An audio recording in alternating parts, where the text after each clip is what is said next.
Thank you so much for sending through that old footage. It's crazy seeing it, to be honest. Like university feels, it's sort of such a quick, it feels like a long time, so formative, but it's like, it's actually just 3 years. When I think, what I've done in the last 3 years, it just feels not quite as formative a time, right? But you're right, yeah. So that was my dissertation. I think what I really noticed is also like my use of vocabulary around it from the beginning, and then using the sort of visual note-taking, allowing me to open up that vocabulary is like really, really massive. And you're right, I did do well in the degree, and that was a surprise, I think, because through the sort of the linear structured system, I was always told that wasn't going to be possible. So it was great to be recognized through doing the work with you, building that confidence that, there is value in the way that people like ourselves think. I have reflected on it a lot recently, because I'm actually coming back to it, and I was having a great conversation with another artist who also had a lot of success early on, like myself. And we were saying how the confidence we had in our success then was that we would think very, like multi-layered is a great word for it, and have an inner confidence that through those pieces of visual language, we would then create bodies of work that were of interest and exciting to people and coherent, but it just needs to come together, right, in a different way. And then as we've both got older, the system starts to grind you back down a little bit. And it's like, oh, hang on, no, but we need to know in this way. And we're both coming back. We've both noticed that we're coming back much more again to believing in ourselves and the way we work to make the work that we believe is of value and has a clear voice. And like you were saying, the thoughts are going really fast. It's not that the thoughts aren't there, it's how to get them out. And being able to get them out in that multi-layered way has been so important in my life. And then I can shuffle that deck into order. Introduce yourself again, as if you remember, I'm the one that thinks very slowly, and I challenge whether you thought that was actually what was going on, or whether that's what you've sort of been told. Is that the case? That is the case. I honestly feel that I'm not slow. Like everything, I never feel like I'm slow, but I just find it hard to get that one thought. I always have so many things. Even when I really do need to channel one thing, I can't yet, which is a problem, I think. Like often if someone sort of asks me a question about something which I do know the answer to, I can't get it out straight away, the right answer, but 5 minutes later I'll be able to have got it out right, because I've got then just that, I've had enough time to get all of my thoughts through, and then I can get that single thought down, if you understand what I mean. I do understand what you're saying, I process on average about 12.3 words a minute, and the average person does 20 to 30. Right. So I always need double the amount of time for everything, kind of, which isn't very helpful on a course like this. So like the lady said, I could get 2 weeks extra on this project, so I've got double the amount of time to do the project. But still, I'm going to get another project set on Monday, and I'll just be 2 weeks behind all the time if I just get extra time. From keeping the sketchpad in my pocket, it's definitely helping a lot for my organisation and remembering things which I usually forget. Now I've got something to look at, and I know where what I want to say, because it's I've got that visual thought not only there which I can show to someone, I've got it in my head as well, and so I can link it all together. And I need the sketchpad all the time when I'm doing, I've got to do this professional practice now, the 5-page booklet, and I found that I had to come back into college just to go and get my sketchpad so I could look at what I've got there and try and transpose this into my professional practice, which is something I'd never do if it was just a written sketchpad. I think, oh well, there's nothing in there I'm going to pick up from anyway, so I've got a form to work with, whereas when it's written I don't even have that starting point. It's like, well, when I get a brief I sit there for about 2 days just thinking I don't even know where to start, but as soon as I get a form in there or some sort of image imagery, all of then I can start working through from there. If you know sort of what your tendencies are, it's easier to sort of cope with them, because you can go with them instead of not realising what's going on, and then you're suddenly in a massive mess because you have no idea what's going on. But so yeah, it's definitely sort of opened the way, opened the way to me seeing how I work and stuff, which is excellent. Right. So I've been just trying to keep things with no words at all, and then things which I've done I've crossed through. Things like this, I was like, I needed to go on the computer to find a map of away from Falmouth to Newquay Airport to get there for 3 o'clock. It's because it sounds silly, but it feels more like I'm not translating it straight to words, so it doesn't suddenly jump out of my head and I speak it, sort of thing, thinking, oh, I need to do that. It stays more just in the path that it originally came in. I've cut down on words massively now, and I've even taken it to this last project where my presentation board has basically been like a page out of my sketchbook, but more refined and sort of developed into more of a system instead of individual short images which I can understand. I've tried to bring it to the sort of the mass with words obviously as well, because it's inevitable on a presentation board, but to a minimum. We just read through the brief that you've just received. There's 4 different potential questions you can answer there. From that, what have you done? Whilst you slowly read them out for me, I was jotting down images of the main points from each of the questions and linking them together to try and get a basic overview of the topic and the question just through imagery, so I can sort of look at it in instead of just a written aspect, I can look at it in a more of a visual aspect, and then find it much easier to remember the main points and what I was sort of the significant parts of each question. And what I found definitely was I often jotted down images for what stuck in my head, and because of that I've already been drawn to a question just from the fact of the actual imagery I've got now draws me back to that question, knowing that was my favourite one, because I've got certain images there which I sort of have a connection with straight away. Chris, you just handed in your dissertation. Yeah. And are you pleased with it? Yeah, I am pleased with it. Overall, I'm pretty happy that I managed to write 8,000 words, and I kept them in my wallet in order of how I thought things should go. Yeah. And then when I got home, I blue tacked them up again along my wall, so they would go in a sort of a pattern along the wall. Yeah. And then that developed from those very, very broad overview ones into a slightly more detailed one, which I could hold in front of me while sitting at my computer. Yes. Okay. In a sense, Footnotes happened because there was a hole in the system.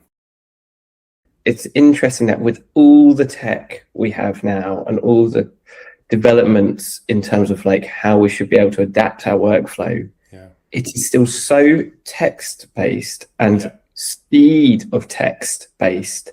And I think that's the one that always grabs me. It's like, I'm okay with text if you let me have time. Right. But an office environment is not about shaping and forming. Right. It's about getting speed, the speed of how long did it take to write that email. It doesn't matter if it was a good or bad email. It's like, how long did it take you? Yeah. And I think that's so crazy that, you know, even ChatGTP, like it's so text heavy. Yeah. It's not visual. It's not responsive in a visual way. And I understand that's because it's complicated, but that's great, right? So like, this is where like you're saying, look, if we're able to learn early and hold our ground and be like, I think differently, and I will form that through imagery or however you might form that, and then reshuffle that deck. It's kind of like a superpower if we have the confidence to hold that ground. That's it. When I'm feeling confident and I'm like, trust me, give me the time, I will deliver.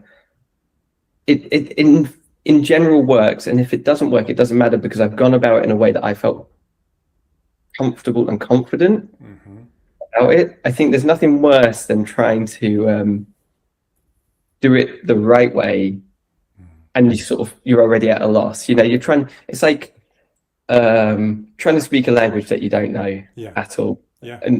And you just feel like a fraud, and it doesn't make you feel comfortable. You don't know who you are. No. You don't know who you are. And that's the reality that actually for some, and I would say for myself, I often say when I'm presenting Footnotes, I often say, hey, my first language is my visual language. So the English language that I grew up with definitely feels like a second language to me. It's not my primary language. I translate into whatever I need to so that you can understand me. I got to trust in the skill set I bring. And when people see that skill set, they're like, oh, this is amazing. This is good. This is what we're looking for. And it's often the bits around it but then I was just it's very easy to slip into oh, that's not how everyone does it, or you look weird, or, and then I'm oh, I need to get better at typing. Maybe I need to go on a typing course. And it's actually, I don't need to get better at typing. Right. What I need to do is shut the laptop whilst everyone else is on that. Yeah. Note some things down, draw some pictures, map out what's going on, and then just condense that. Maybe put that in an email or a plan, or who I need to contact. And it's just trying to get off where everyone else is just on the computer, and it's it's not working. No. I started at Falmouth in 2002, graduated in 2005 with a first. So there's only two of us, I think, who got firsts of that course. Me and Tom Raffield. I remember. And then me and Tom and Charlie Winnie went on to form 6/6s, and we did that for 3 whirlwind years, winning multiple awards and traveling around the world, earning no money, working extremely hard. It looked like we earned loads of money because of our public success. But it burnt us all out a bit. I mean, it burnt us all out a lot. And I was looking for more freedom in my creative path. So, 2005, I left Cornwall then in 2008. I mean, I've always done a little bit on the side. I was doing some art direction and for fashion films and music videos. So then, and then I had my own practice going alongside that back in London, and I got represented by a gallery in New York, and one in Paris and one in Lebanon, in Beirut. And that was probably my peak era where it just flowed, it was just and I was just making work and it was selling, and it was quite amazing. But through that period, what was really interesting is I even noticed in my own practice, even in the highs of that, it was changing. I was doing a lot more socially engaged work because I just felt wanting to create a piece of work with my own imagination. You touched on this earlier, but actually, what does that mean? What's my role here? Just not making things for wealthy people is not really my role. For me, I don't think it wasn't as fulfilling. Well, probably from 2015 on till now, that's really been my primary focus. Maybe 2 or 3 of those a year, working long term with small numbers of it's been predominantly young people, but I've done others with adults and in different situations, and building their story, and then having the work itself house their story, and coming a little bit like Footnotes in terms of let's say we've got a group of 10 people's ideas all visually being mapped out.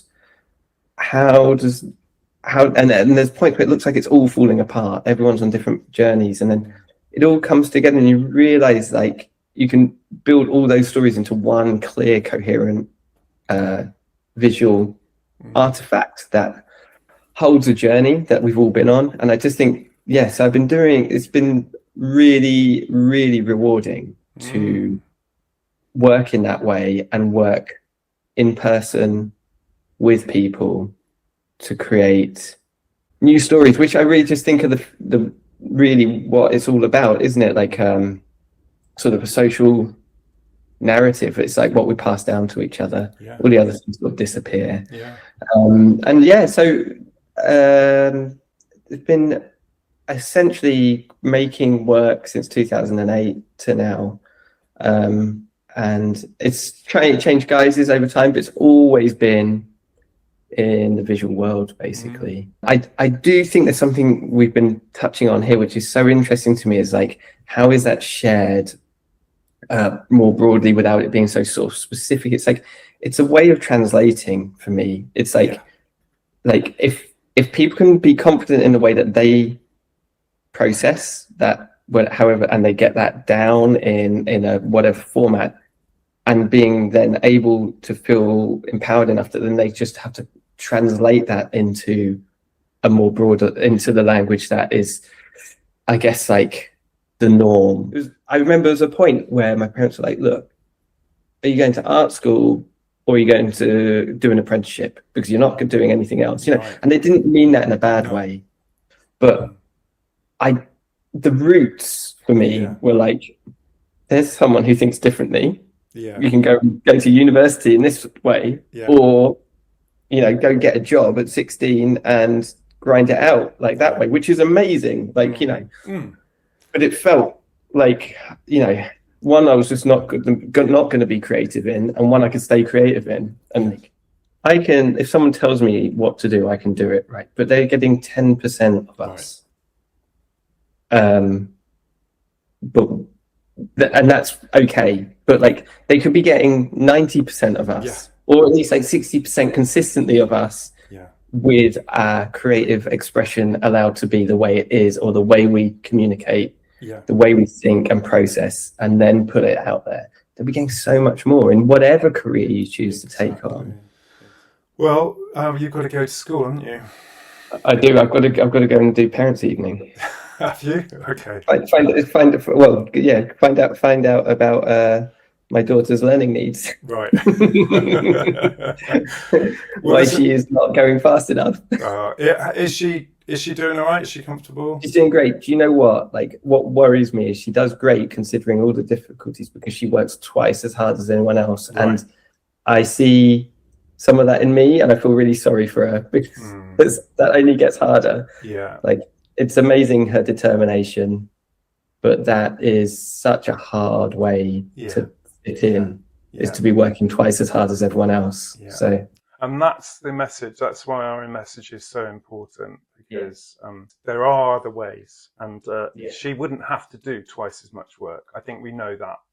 So exactly that. Pushing for that is so worth it. So if anybody else wants to join in on this conversation, get in touch. Sounds amazing, Oliver.